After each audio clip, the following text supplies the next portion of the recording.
उद्यान वैज्ञानिक कृषि विज्ञान केंद्र बुलंदशहर। मैं किसान भाइयों को अवगत करा दूं, जो सब्जियों की फसल हम देते हैं उसकी हम कैसे अब तैयारी करें। जैसे हम अभी बात कर रहे हैं कि गाजर की, आपकी आलू की, चाहे मूली, शलजम, पालक,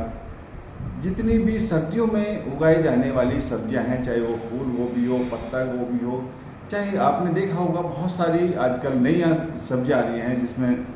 यूरोपियन सब्जियों के नाम से जानी जाती हैं, चाहे वो चाइनीज़ कैबेज हो, ब्रोकोली हो, लीक, पार्सले, ये जितनी भी सब्जियां हैं जो पश्चिमी कल्चर की सब्जियां जिन्हें हम बोलते हैं, तो इनकी तैयारी हम हमारे किसान भाई अभी से तैयारी करें। जैसे आलू का बहुत अच्छा समय अभी स्टार्ट हो जाएगा 15 दिन बाद से। तो मैं अपने किसान भाइयों को पहले तो सबसे पहले ये बता दूं कि सबसे इम्पोर्टेंट चीज़ होती है कि उसके बीज अगर हमें अच्छी क्वालिटी का मिल गया है तो समझिए कि हमने जो है 50% खेती कर ली। तो बीज के लिए अगर हम आलू की बात करते हैं तो सबसे अच्छा संस्थान है हमारे पास में CPRI मोदीपुरम। वहाँ से जो है एक एप्लीकेशन माध्यम से जो है वहाँ से जुड़ सकते हैं, ऑनलाइन आप जुड़ सकते हैं और वहाँ अपनी डिमांड रख सकते हैं कि हमें इतने जो नई वैरायटी आ रही है, चाहे वो आपकी कुफरी संगम हो, चाहे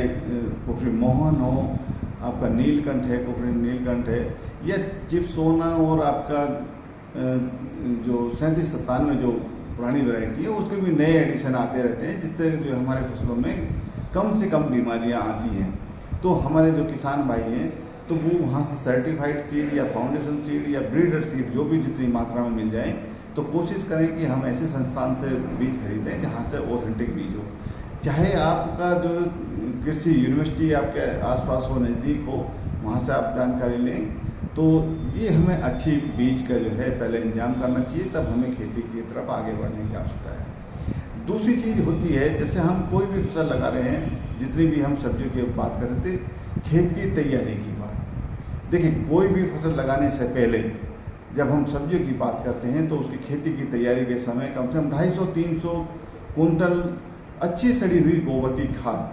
प्रति हेक्टेयर के हिसाब से हमें उसमें पहले डालने की जरूरत है, और ये कम से कम 20 से 25 दिन पहले जो है हमारे खेत में डल जानी चाहिए, जिससे वो हल्की सी डिकम्पोज हो जाएगी। तब हम अपने खेत की तैयारी करें, 2-3 अच्छे से उसमें जुताई करें। फिर देखिए, जहाँ जल भराव की समस्या है वहाँ हमारे किसान भाई ध्यान रखें कि वहाँ मेंढों पे ही अपनी फसल लगाएं। वहाँ फ्लैट में जो है लगाने के ना सोचें, क्योंकि अगर हम फ्लैट में लगाते हैं कोई भी फसल तो वहाँ जल भराव की स्थिति के कारण जो है हमारी फसल जो है वो खराब हो जाती है और हमें कुछ नहीं मिल पाता है। साथ ही साथ हमें इस तरह का अपने खेत में प्रोग्राम बनाने की आवश्यकता है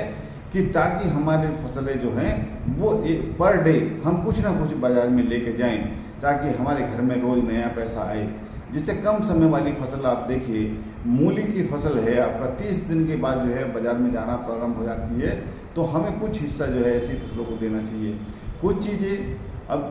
देखिए, एक नया ट्रेंड आया है, अब किसानों में बहुत तगड़ी जागरूकता आ रही है कि हमारी कुछ फसलें ऐसी थी जिनका हम पौध बना के जो है वो रोपाई करते थे पहले। अभी जैसे पत्ता गोभी, फूल गोभी हुई, तो उसे अब हमारे किसान भाई डायरेक्ट सोइंग कर सकते हैं। उसमें वो थोड़ी सी ध्यान देने वाली बात ये है कि जब हमारे जो लेबर है, जो जिनसे हम बीज लगवा रहे हैं या खुद लगा रहे हैं, तो वो हर जगह पे जो है एक एक बीज की अगर हम बुआई करेंगे तो मेंढों पे, तो हमें उससे जो है क्या होगा कि इससे ट्रांसप्लांटिंग का जो समय है, जो हमारा पौधा जो है एक स्थान से दूसरे स्थान पर ले जाने में झटका खाता था, वो नहीं होता है, जिससे जो है हमारी फसल जो है वो 8-10 दिन पहले ही जो है पक जाती है और बाजार में जाने के लिए योग्य हो जाती है। तो इस तरीके से हम अगर करते हैं तो हमें हमारे किसान भाइयों को जरूर फ़ायदा होता है और साथ ही साथ लेबर की बचत होती है। तो बात ये है कि जैसे हम बात कर रहे थे गाजर की, देखिए गाजर में जो नए किसान हैं उनके लिए मैं बता दूं कि हमारे किसान भाई क्या करते हैं कि वो पानी की अधिकता रखते हैं और उसमें बराबर पानी डालते रहते हैं, पानी करते रहते हैं, जिसके कारण जो उसकी जो जड़ है, जो गाजर बनती है, वो नीचे की तरफ नहीं बढ़ पाती, क्योंकि उसे सारे पोषक तत्व और पानी जो है वो ऊपर सतह में मिल जाते हैं, तो वो पानी की खोज में नीचे नहीं जाती है, जिसके कारण जो है वो छोटी छोटी या डंठल सी बन जाती है तो उसके लिए मैं अपने किसानों को बता दूं, जैसे ही गाजर बनना प्रारंभ हो तो थोड़ा सा खींच के थोड़ा सा पानी लगाएं, जिससे जो है हमारी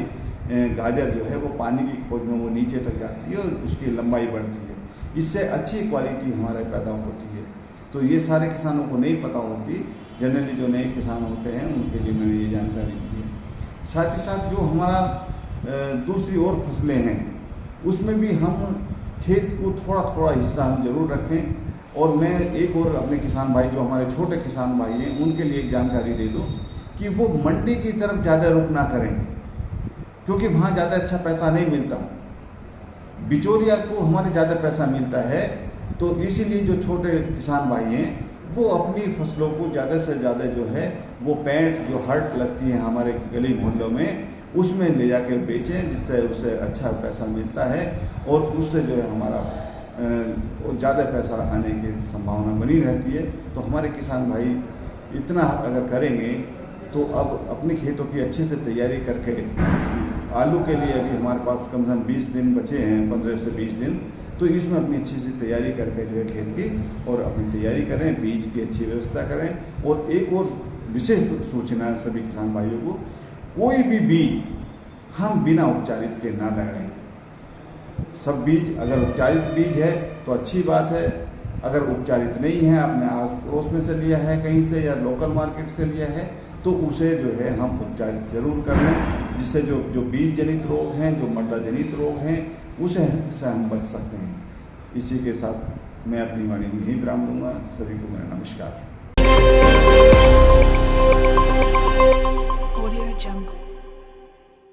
मैम, किसानों को सफ़ेद सूंडी के बारे में आप कुछ बता पाएंगे जिससे किसानों को कुछ लाभ हो? ये जो आप जिक्र कर रहे हैं, गन्ने के अंदर सफ़ेद गिरार, सफ़ेद सुड़ी के नाम से जिसको किसान जानते हैं, ये अगर मिट्टी के अंदर पाई जाती है तो इसे सफ़ेद गिरार कहते हैं। और अगर जो नोक है, पौधे की जो सिरा है ऊपर वाला, उसके पास अगर कोई सुड़ी प्रकोप करती है तो उसे टॉप बोरर के नाम से जानते हैं।